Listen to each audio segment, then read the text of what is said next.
Welcome to Mindset Mastery Moments, the best growth mindset podcast recognized by Million Podcasts and ranked as a top mindset podcast by FeedSpot.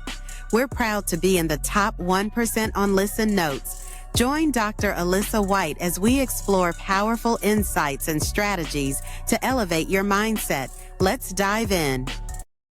Welcome back, Disruptors, to another episode of Mindset Mastery Moments. I am your host, of course, Dr. Alisa Whyte, the number one mindset disruptor.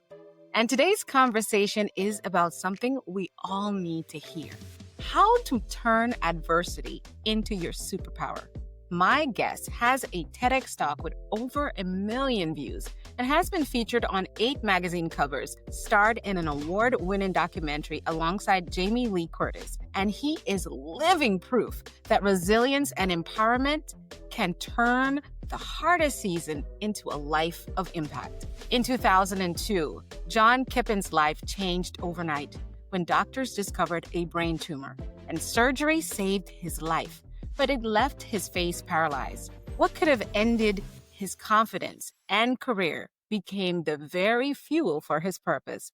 Today, John is a motivational speaker and a resilience coach, a best-selling author and a magician, and an empowerment pillar in the world today, who is using his story and just a little bit of magic to remind us that being different isn't a weakness, it's a superpower. John, we welcome you to Mindset Mastery Moments, and I'm just so excited to have this conversation with you. I am so glad to be here, Dr. Alisa. John, I just think you're an extraordinary human being. Everything that you are doing and everything that you've accomplished in the name of resilience and strength, your story is nothing short of extraordinary. So take us back to 2002. What was life like before the diagnosis, and how did that moment of hearing you have a brain tumor shift everything? You know, I was always a creative problem solver. I grew up doing magic. My uncle pulled a coin out of my ear, and I was completely engaged in performing magic. We're friends, and I was a theater guy.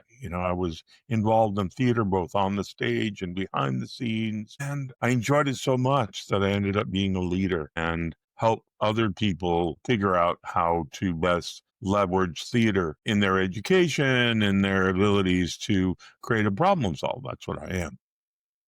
I built a computer consulting company out of college, and it's been serving me really well ever since. So when I was diagnosed with this 4.5 centimeter acoustic neuroma tumor, and the doctors gave me 4 days to decide if I was going to have surgery because it was displacing my brainstem and killing me. Mm. And, you know, that was just an incredibly difficult situation because the surgeons had no bedside manner, and they're like, look, you want to live? We're going to take it out. And whatever happens, happens. And we're hopeful, but we make no guarantees. And so I remember going to the hospital the evening before and trying to get a few hours of sleep. And then 6 a.m. like clockwork, the orderly said, okay, get naked, get on this table. We'll cover you with a sheet. We'll roll you down the hallway. And there I am, you know, looking up at the fluorescent lights as I'm being rolled down into an elevator to the surgery floor. And I get to the surgical recovery, and nurse looks at me with her mask on and says, do you want me to shave your head now or after you're under? And I'm like, please, after I'm under. I don't want to go through that trauma of hearing you literally shave the half of my head. Yeah. When they rolled me into the operating room and, 5, 4, 3, 2, and I'm out. And the next thing I know, I'm waking up in surgical recovery, and I had no idea how long it had been or whatever. And I wear glasses, and the glasses weren't with me. So as I came to, and it took a few minutes to come conscious, I noticed my dad was sitting on the edge of the bed, holding my hand and smiling. I couldn't Mom. And I asked for my glasses, and then I tried to put the glasses on and realized my head was bandaged. And so that was a chore. But once I got the glasses kind of cockeyed on, I looked around, and my mom was standing in the back of this room. Her face was one of horror. And what was going through her head was, what did these butchers do to my poor son's face? And at this point, I didn't know my face was paralyzed because I have full feeling. I just can't move it. Yeah. So my mom handed me her compact mirror for doing her makeup. And I looked in the mirror and I went, holy cow.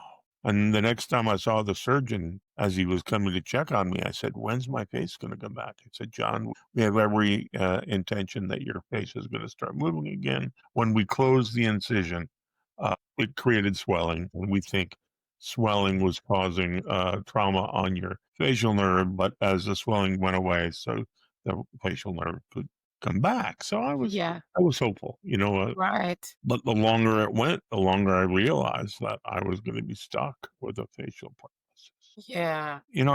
I looked at surgical options for plastic surgery, and Mhm.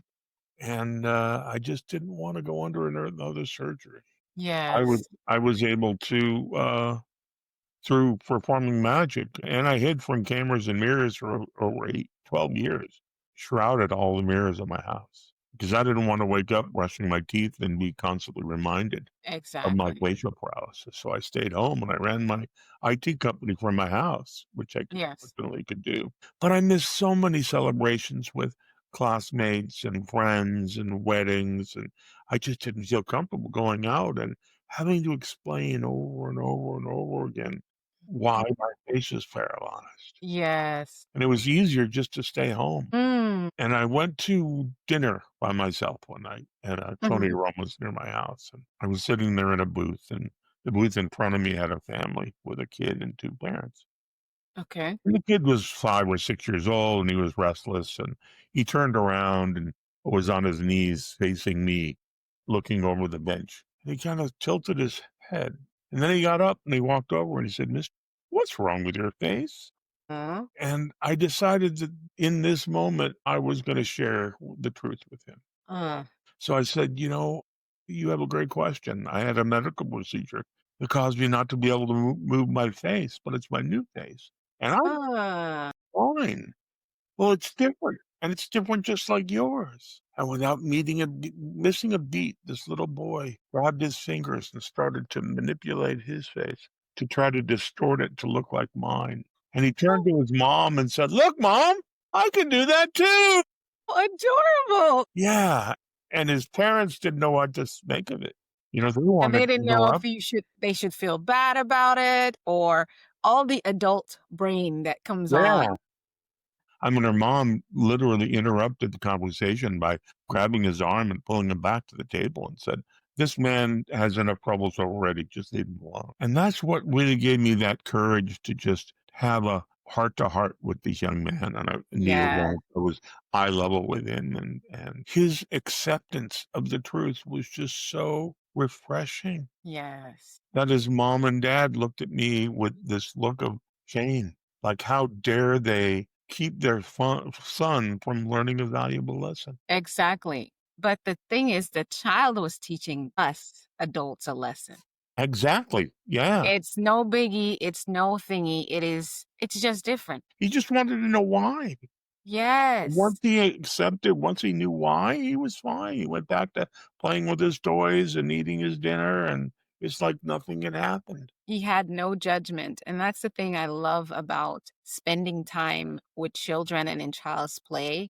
Tell people not to be creepy, but when you can, find a way to observe children at play or at work is because their play is really their job and there's so much growth happening. But just listening and seeing how quickly they move past things, that resilience. He was showing you that, you know what, I could do my face like that too, which is saying it's normal. Yeah. Different is normal is what I'm getting off of that. And I spent a lot of my years working with young children. And so I can't tell you how much healing and revelation and growth I benefit from spending time with them. So Absolutely. what was your next thing? What did you feel in that moment? And what did you do with that information that you got in that experience? It gave me the courage to start going out because now I could provide lessons to people. Yeah. If you do a TED Talk, they say we want one idea. They don't want a whole bunch of ideas. One thought, one idea.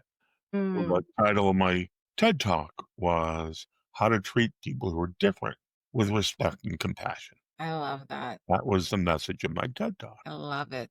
And it was a great TED Talk too. Thank you. But it was really my exploring magic again as an adult Yeah. that gave me the ability to tell stories and use magic as a metaphor for my messages. Mm-hmm. Really connect with people. You know, people would be curious about my face and that would distract them from the magic. So I would start my shows with, "Hi guys, happy to be here. My name is John. I've been doing magic all my life. But in 2002, I had a brain tumor. Mm. And when they cut out my brain, they traumatized my facial nerve, hence the paralyzed face. Mm. But something happened to me on that operating room table. Now, I'm not sure what it was because, of course, I was unconscious. All I know is I recovered. I realized I had acquired some new skills. Mm. And then I would pause and wait for the audience to get on the edge of the chair, wanting to know what possible skills I could have acquired by having surgeons mucking around in my brain. Mm. And I would look to my left and my right like it was the biggest secret. And I would lean in and whisper in a loud voice, "Guys, I am able to visualize people's thoughts." And then I would do some mentalism or mental magic. Ah. That's when I really realized that once I shared something personal about myself and answered the question that they were fearful of asking, I connected with them on a totally human level. Mm. And they could put that aside and they could forget about it and look Right. past my face, Yeah. my heart, and listen to my stories. And in my magic, I bring people back to their childhood where children dream, you know, and they enter a land of make believe. And that's really what I like to do is bring adults back to that same place. You Yes. know, as kids, we dream a lot and we fantasize. And you know, I remember my parents would have an adult friend come over for dinner, and the first thing they would say when they would meet me is, "Okay, John, what do you want to be when you grow up?" And I would say, "I want to be an astronaut." "No, I want to be a policeman." "Wait, no, no, no, I want to be a rock star."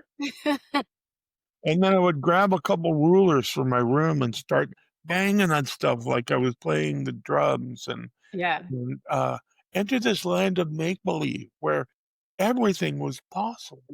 As adults, we start to grow up, we get an education, and we learn our belief systems from our parents or whoever Yeah. raised us. That's Mm-hmm. where we get our belief systems. And we never challenge those belief systems. They just become ingrained in us. Yeah. And then we stop dreaming and we go to school and we decide on a career path. And then we start on that journey. And that dream may not be ours. It may be our parents' dream or our brother's dream or our best friend's dream for us. Yeah.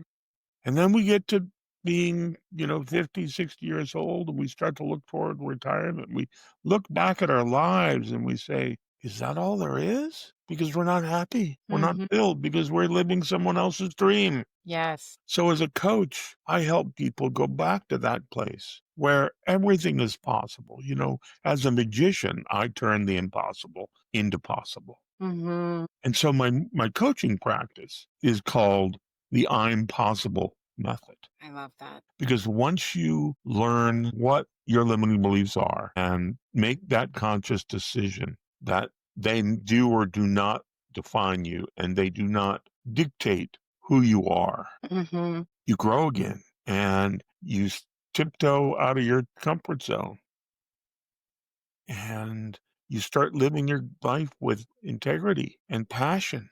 And you Mm-hmm. start sharing who you are through your passions and your love for just communicating with people and not putting up a facade, Mm-hmm. you know, and sharing your good days and your bad days with close friends. You know, and there's nothing that brings you more joy than helping someone else. Yes. And people don't realize that. You know, they're like, "Oh, I don't want to bother them." You see they're going through a rough time.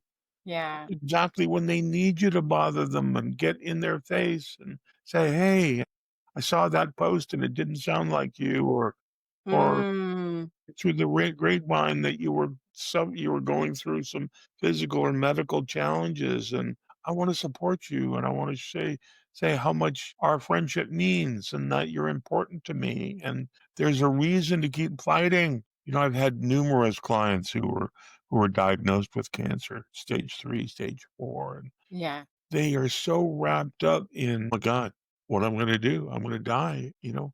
And they stop living their life. They stop dreaming. They stop realizing that it's a mindset. And that's what I love about your podcast, Yes. It's a mindset. because I talk about resilience. Mm. And resilience, for those who don't know, is just the definition of how long it takes you. Resilience is a measurement of how long it takes you to pick yourself up off the ground Yeah. and move forward again. It's a measurement. That's all it is. But doing that takes a mindset, It does. You have to set the understanding what's mind. really possible, that everything is possible if you have enough hope and enough support. You can make your Yes. life anything you want it to be. Whether or Yes. not you're religious or not, it doesn't matter. We're on this earth for 50 to 80, 90 years, 100 years, and it's up to us to make it what we want it to be. And I found through coaching that, although I monetize it, of course, because it's a business, The business. Yeah. but I get the most joy from working with people and seeing their light bulb moments, their aha moments, Yeah. where all of a sudden they realize that they are their worst enemy. Yeah, we are.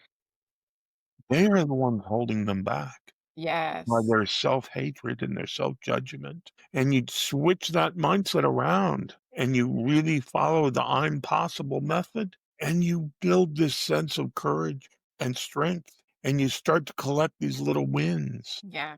I talk about my tripod method, and my tripod method basically is you go back in your life to a time where you were up against a wall, you're up against a challenge that seems insurmountable. Yeah. You did it anyway, and you walked across that line, and whatever it was, you conquered that fear. And you look back and you said, "Hey, that wasn't so bad after all." We catastrophize Yeah. things much worse than they ever could be. But then what I share with my clients is that what they need to do is take a single word and assign that word to that feeling, to that experience, that feeling of accomplishment where they actually beat the odds and they Mm-hmm. actually came out the other way. And what happens is you say to that word to yourself when you're up against a new challenge, tripod, tripod. And it's like magic that what happens is your body releases these endorphins. That Mm. fills you with hope, fills you with determination, so that you can cross that line, tipped out of that comfort zone, and achieve what you didn't think was possible again. Yes. And the more you do that, the better you get at taking risks. Mm. I'll shut up now. I know you have questions. Oh man, but you're almost answering so many of the questions that I had coming into the interview. I'm just sitting here and soaking it up Well, as you were. I am a mind reader, so I can. You are.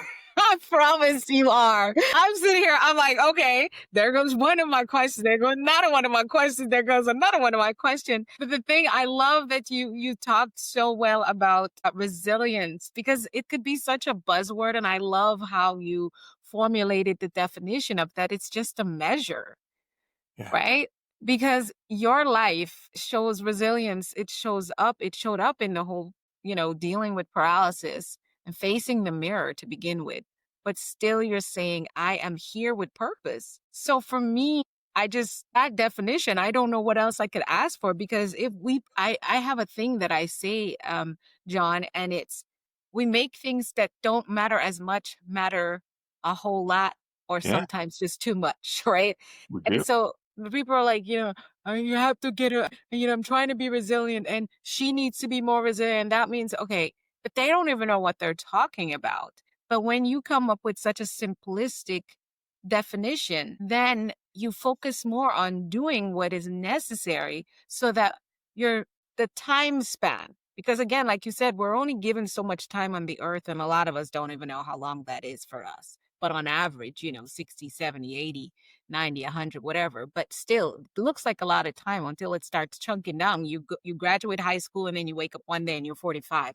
But you are also a coach and you speak to all the audiences all over the world. When someone says, John, I feel broken, I feel like I'm too far gone, I'm too damaged, what's one of the first mindset shifts that you guide them through? I help them with their vocabulary. Talk to me. Come on. You're speaking my language. I challenge them to remove one little 3-letter word from their vocabulary. And that 3-letter vocabulary word is try. There is no trying. There's you do it or you don't do it. Don't. Come on now. But try is a crutch. Try is an excuse. Try doesn't belong in anyone's vocabulary because it gives you an out. It gives you a reason to give up and say, Yes. well, it was too hard. I tried, but and if I hear a client use that word try, I immediately stop them and Mute. yeah, it just It's like a bleep. You bleep it. It's bad. it doesn't belong in our vocabulary because Yeah. there is no try. I live my life, Dr. Alisa, feeling that it's better to ask for forgiveness than forgive. Love it. And that has bit me in the butt numerous times. Of course. Yeah. You cross a line every once in a while. Yeah. But it has given me the most amazing life experiences that I talk about in my book, Playing the Hand You Were Dealt. And Yes. if you get to the end of the episode here, you'll get a chance to download a free PDF copy of this book because it really talks about some amazing stories of things that I accomplished that you read the book and you go, no way, he's making this stuff up. And it's not. When Alex Trebek, one of my lifetime heroes, national television, and was so honest with his audience and his fans saying, look, I'm fighting pancreatic cancer and I don't know how long I'm going to be here, but I ask for your thoughts and prayers. And I'm going to keep on being host to Jeopardy as long as I can possibly do it. It's like I can, yeah. And I heard that and I got goosebumps and I went, that is a celebrity that's above reproach. That is someone that I admire. And so I reached out, I found his daughter online, Nikki. And I said, Nikki, you don't know me from Adam, but I'm a magician and I need to perform magic for your dad. I've helped people who are going through cancer. Bring some joy into their lives. Give them some hope. And I need to do that for your dad. And I'm not taking no for an answer. I love that. And she said, okay, well, we're having a 75th birthday party for him at this restaurant, which was only a couple miles away from my house. Oh. Yeah, it was convenient.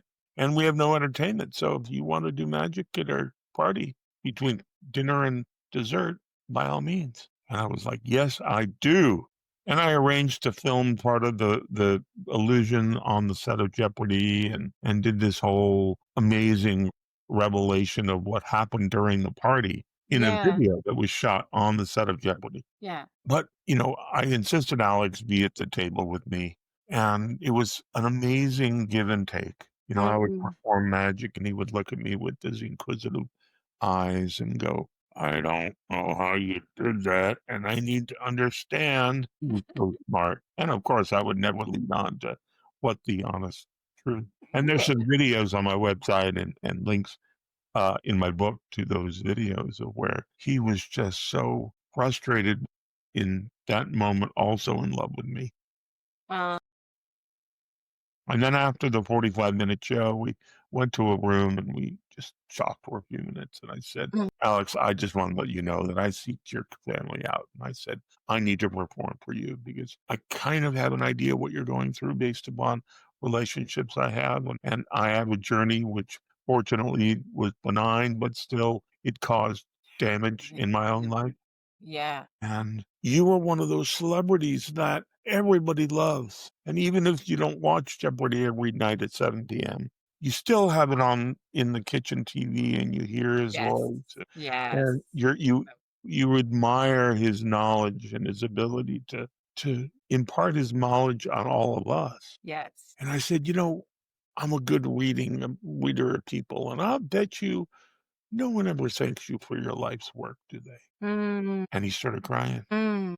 He said, John, I don't know how you knew that. But yeah, no one ever takes the time to thank me for my life's work. And I said, yeah, I got that fact. I got the message that people took you for granted. And that's one of the biggest reasons I was here, is to tell you that you are damn wrong. Yes. That people love you, people admire you, and Yes. you need to use that as the strength to fight this cancer. Yes. And I'm going all over the place, but No. another example of me not Yes. asking for permission. I spent 12 years hiding my face. Wow. And then I got out and started doing magic, and all of a sudden I was comfortable in my own skin, and I understood that my facial difference did not need to define me if I didn't let it. You didn't let it. You had to get permission. Yeah. And then what happened in March of 2020? The pandemic hit. Yeah. And now covering your face with a facial mask It was required.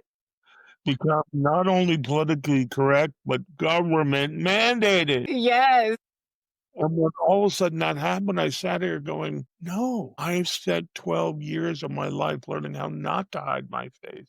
So I immediately found a company who prints things on face masks. And I uploaded a picture of my face. And they printed a face mask with the lower half of my face on the mask. Wow. And So I you would made a wear that. customized mask for yourself so people could Yeah, still see you're different. right. And strangers would look at it and not understand, and they just move on. But people who knew me would do a double take. Like, wait a minute. And they'd look at it, and without me having to say a word, they would immediately understand that John refuses to hide, Hide. Right. It didn't matter what it meant to us, it's what it meant for you. even in the face of a global pandemic. Yes. Very well. It was just, it was something I needed to do. I needed to keep on sharing my vision that you are who you are and you're fine the way you look, no matter what you don't like about yourself, no matter That's right. what color your skin is, or if you have balding hair, or you're overweight, or you have a big nose, or big lips, or you're too skinny, or whatever it is. Mm-hmm. You need to accept yourself for who you are. And that doesn't mean that if you're overweight and not healthy, you shouldn't lose weight like me. I'm on the journey. Yes, it's a journey. Once you struggle with weight, it's a journey. It shouldn't define you. Exactly. And it's you who's going to just make that decision of whether or not you're going to let it define you or not. Exactly. I Got it. had an experience with a client a week ago where I also do magic coaching. I help magicians Ah, develop routines wow, that's and awesome. share what makes them tick through their magic, what their outlook on life is. Mm-hmm. Some of their greatest accomplishments, and we developed tricks around it. And there was this 23 or 24-year-old kid, and his dad had seen me perform and knew I did that. And he said, I'm gonna pay for these lessons with this 24-year-old. And we had great times, and we really were able to key in on what made him special, what made him unique, and Mm-hmm. build the magic routines around that. So he could Mm-hmm. communicate to his audience who he was and what he represented and what his message was. And then I got a message from his dad saying that he had been diagnosed with stage 4 pancreatic cancer. And his doctors are giving him 3-4 months to live. Mm. And when that diagnosis came, his son distanced himself from his dad. Mm. And their relationship was non-existent all of a sudden. Oh my gosh. And when his dad called me crying, saying, I don't know if you can help, but I know Ethan respects you as a magician, as a mentor, and what you've gone through. And if you could potentially have a conversation with him, because I don't know if I can go through this alone. And I called Ethan and I said, look, I'm going to meddle in your life, whether or not you like it or not. So just listen. Mm-hmm. Yeah. You don't put aside whatever your fears or differences are with your dad. You are going to regret it To regret for it. the rest of your life. Yes. Yes. Your dad's going to pass away. Mm-hmm. And then you're going to say, oh, I never said goodbye. I never told him that I loved him. Mm-hmm. And that's not only going to affect you emotionally, mentally, but it's going to affect your relationship with everyone in your life. Yes. And you just need to put that aside. Yes. And it resonated with him. And I asked him, okay, what is your dad's favorite thing to eat? What's his comfort food? And he said, it's Hawaiian pizza with pineapple. Double. I said, Double okay. Tonight, go and buy a large Hawaiian pizza with double pineapple. Show up at his house unannounced. Walk in, set it on the dining room table, and just have a meal with your dad. Yep. That's all. Just be present. Just be supportive. Just tell him your fears, whatever. Just be there for him. Support him in his greatest time of need. And the following day, I got a call from his dad, and he was bawling his eyes out. And he said, I don't know what you said to my son, but you gave me the best gift I have ever received by my son surprising me with my favorite pizza. Yes. And we spent the entire evening hugging and reminiscing and sharing stories and just being together. And any of the animosity just floated away because we both realized that that didn't serve anybody. You know, it's those kind of experiences that fuel me to keep on going.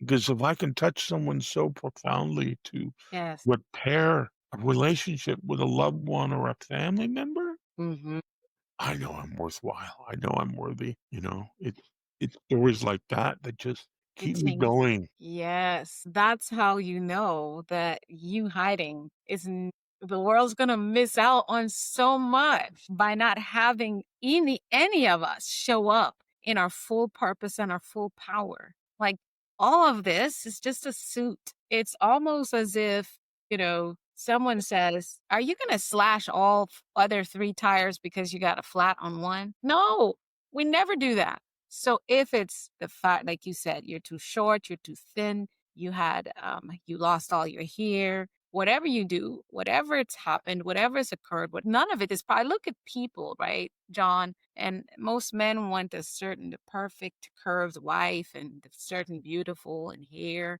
And women want the man with the perfect physique and all of that. And they would meet some of the best people who are most compatible with them, but they're not wearing that suit the way and they miss out and they get someone with the suit that they look at, but didn't get someone with the character and the personality and the and the thing that personality. Yes, and they yes. wonder why And then now they're complaining.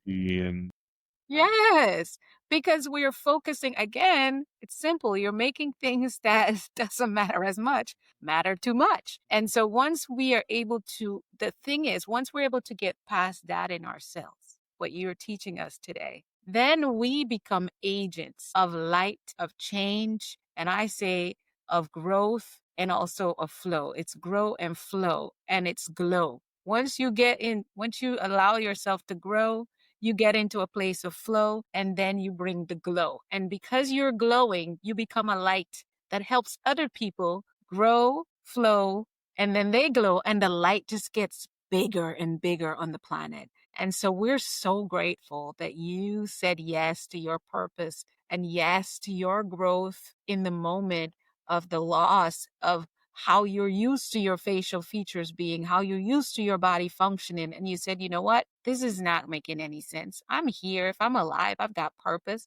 And you have plugged into people's lives, whether they wanted you there or requested you there or not, and created the change. The tenacity is what I love. If anyone could get so clear on why they're still on earth and be so ferocious about it, is why I live. Like, you are here for a reason. Like, John, I had suffered a brain injury when I was 14 years old, and I couldn't walk, and I lost my memories for a while. I don't remember, maybe a year or a little bit less. I did not remember who I was. I had to relearn everything, how to eat, what things are called, who was what, and all that stuff. And, I made a full recovery, of course, but the diagnosis was so dim about me being alone, being left by myself, that I had people around me and they didn't want me to finish high school and all that stuff.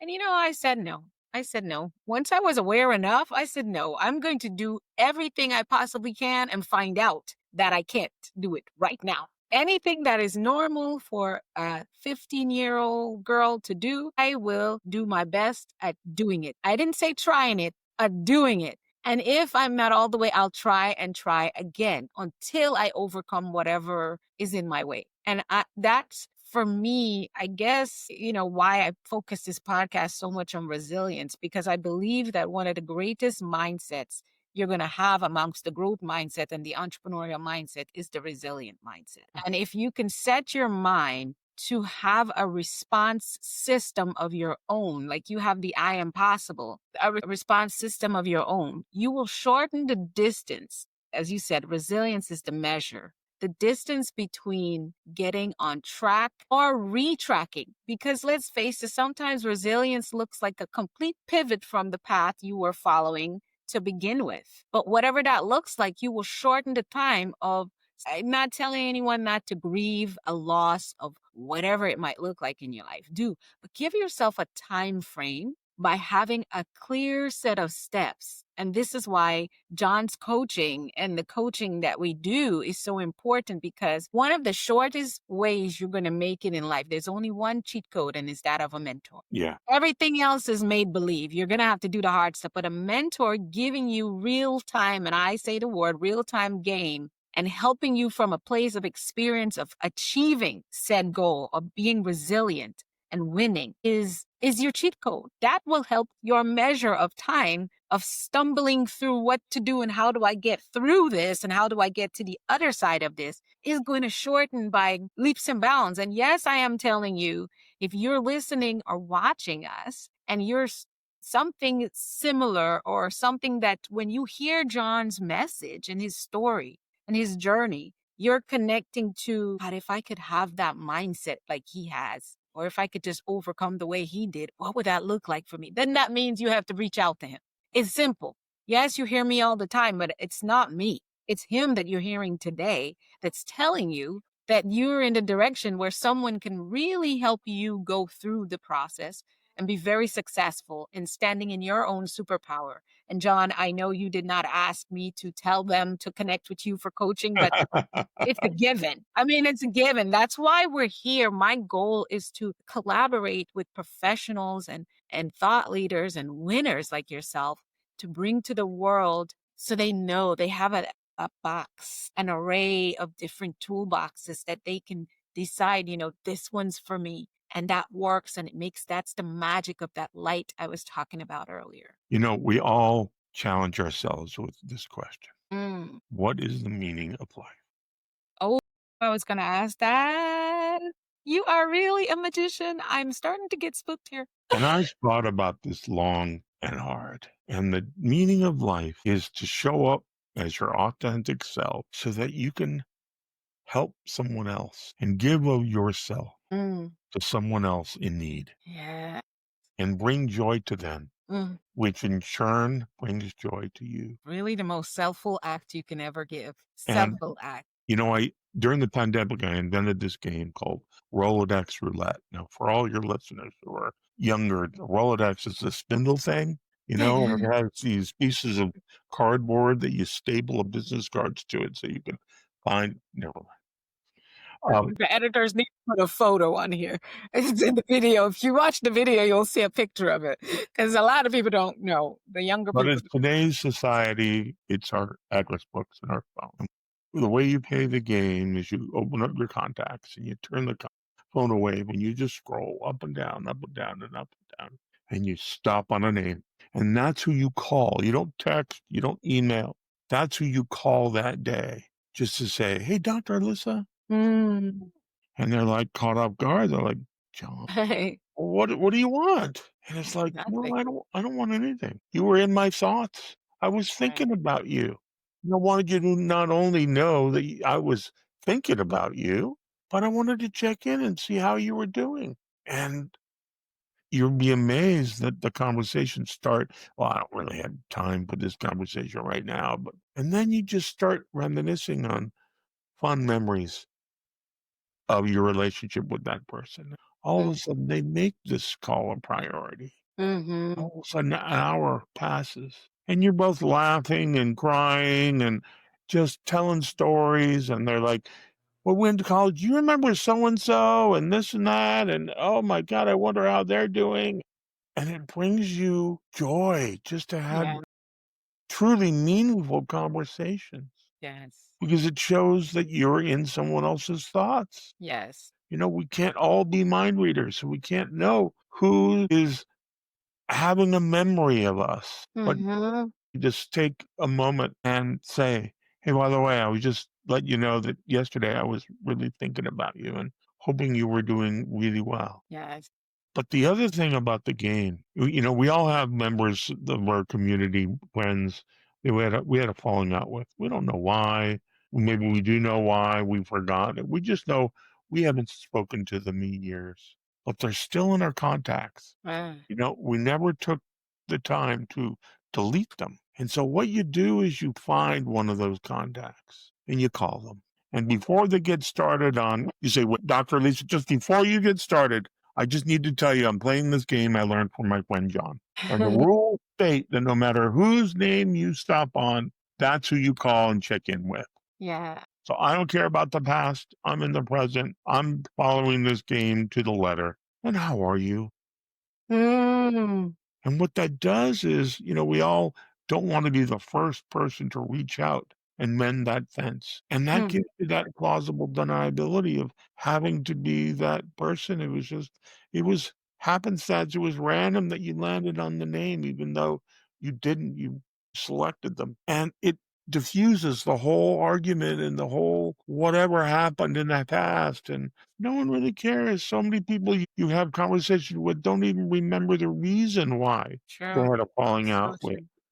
Or they've grown and they've matured and it's no longer an issue, but they still don't want to be the person that reaches out and makes that first. I can't tell you how many relationships I've resurrected. By doing the Rolodex. Yeah.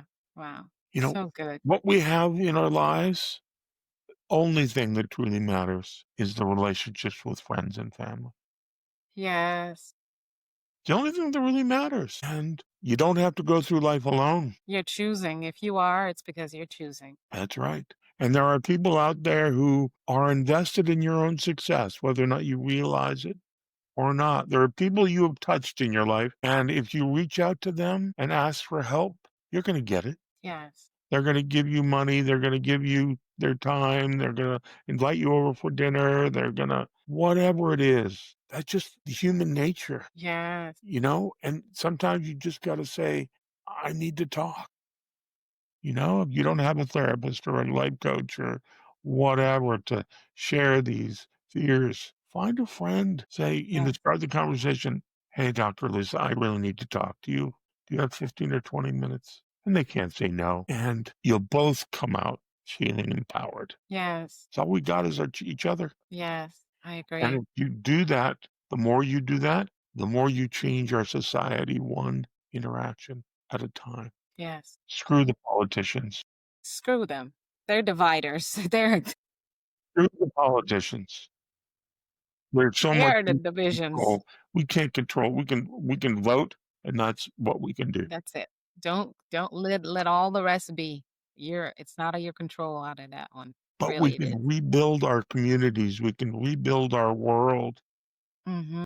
One friendship, one interaction at a time. Kind deed or word at a time. I agree. And that turns into a prophecy. What's the word? The self-fulfilling prophecy. Yeah, that everybody will start realizing the It's a power mirror. of, Yes. and they start doing it themselves. Yes. So, that's the message of the day. Ooh, I love it. Just be I love it. kind, be generous with your time and your experience. You may be really good at doing something that you can do with your eyes closed. Yeah.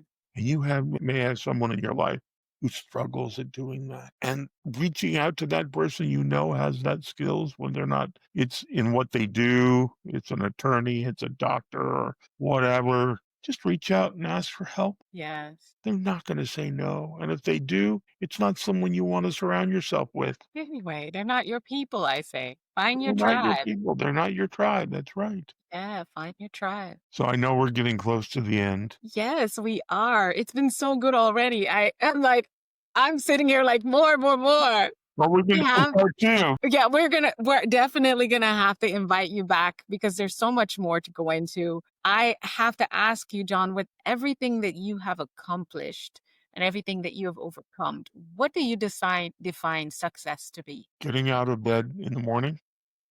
Mm, That's it. just sitting here with that, letting that just.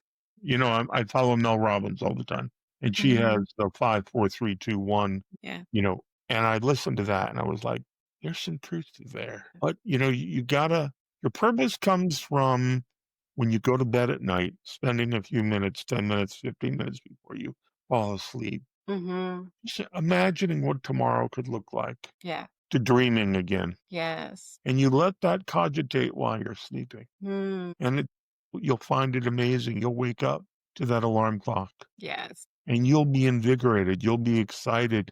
You'll have all these new ideas on how to move forward in your life. And all of those obstacles that you had that you were stressing about seem so small now. Exactly. So that's really it. It's just learning how to get out of bed in the morning Yes. and ready to take the day on and achieve greatness because we all have greatness within us. Yes. Wow. That is just so powerful. John, what is your favorite way for our audience and our viewers and listeners to connect with you? Email me, john@johnkippen.com. Yes. Send me a message on Facebook. Send me a message on Instagram. Send me a message on LinkedIn. I don't do Twitter or X. Um, I no, I put an X through X. That's it. That's Me right too. on my line. Yeah. Go to johnkippen.com .com. Yes. / free gift. It'll present you a form to fill in your name, your email address, and your phone number. And then you'll get an email immediately with a link, and the password's right there.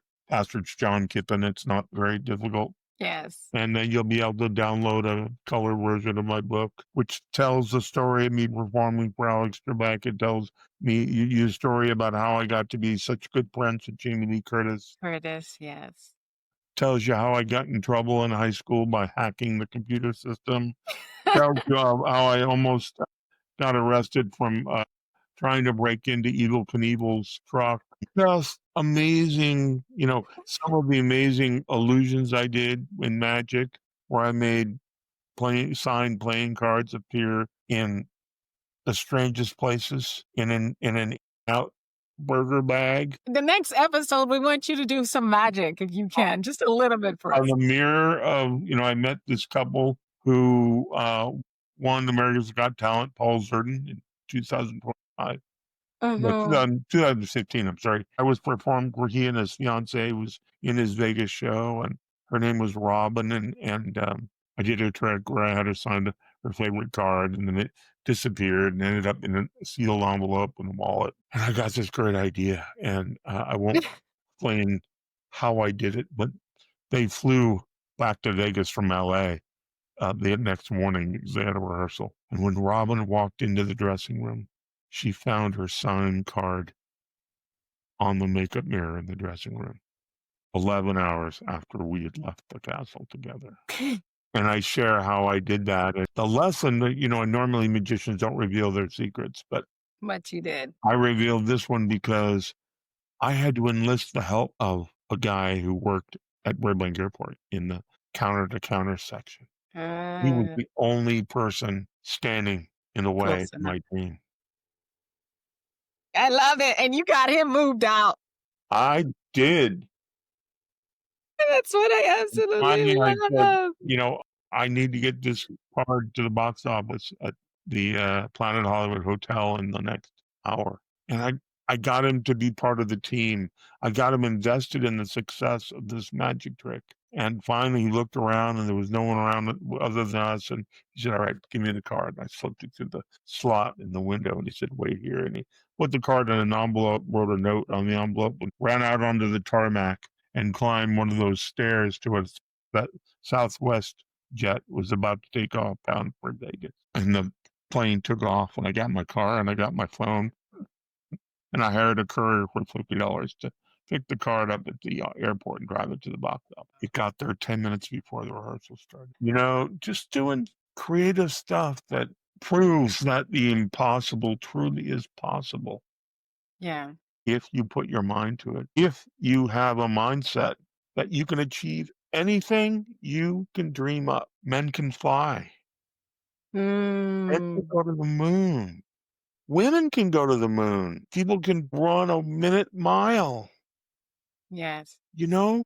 And it just takes perseverance. It takes not taking no for an answer. It takes dreaming. It takes this grit and determination to achieve those dreams. Yes. Absolutely. We are so powerful. And yet we let our limiting beliefs keep us from trying Yes. and succeeding. Mm.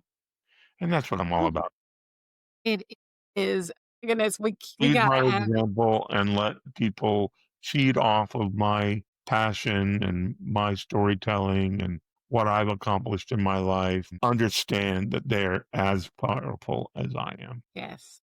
Happiness is a choice. It's a choice. Joy and peace, it's a choice. Yes, absolutely. John, thank you so much for reminding us that what makes us different is what makes us powerful. Your story is just one that's just filled with courage, creativity, conviction, tenacity, authenticity. And I know that our listeners are walking away with a stronger way of taking on life. My two mottos before you end. Yeah. Number one is being different is your biggest superpower. Mm-hmm. And number two is feed your heart with your art. Feed your heart with your art. I love that. I love that. Because that's how you attract others to you, Yes. is by sharing what you're passionate about, what your art form is, whether or not it's writing or comedy or magic or whatever that art form is. Do it and share it with the people around you so they understand who you are. Right. Exactly. And they can't help be inspired by it. Absolutely. I love it. Exactly. Exactly. Cheering. I love it. We know this is grand. We so want to hear your comments and send John a message as well. You can leave a mail for us for him there on our site as well. To stay connected with John and his experience and all the work that he's going, go to johnkippen.com. It's here wherever you're listening or watching this. And then check out his TED Talk. We're going to put it in the link as well. Being different is your superpower. And remember, your difference isn't a flaw. It's the very thing that will set you apart. Disruptors, keep mastering your mindset. Think, speak, do become. I'm Dr. Alisa with my co-host today, John Kippen. We will be back with another episode, so look out for John again on Mindset Every Master Moments. We'll see you next time. Bye-bye. Bye.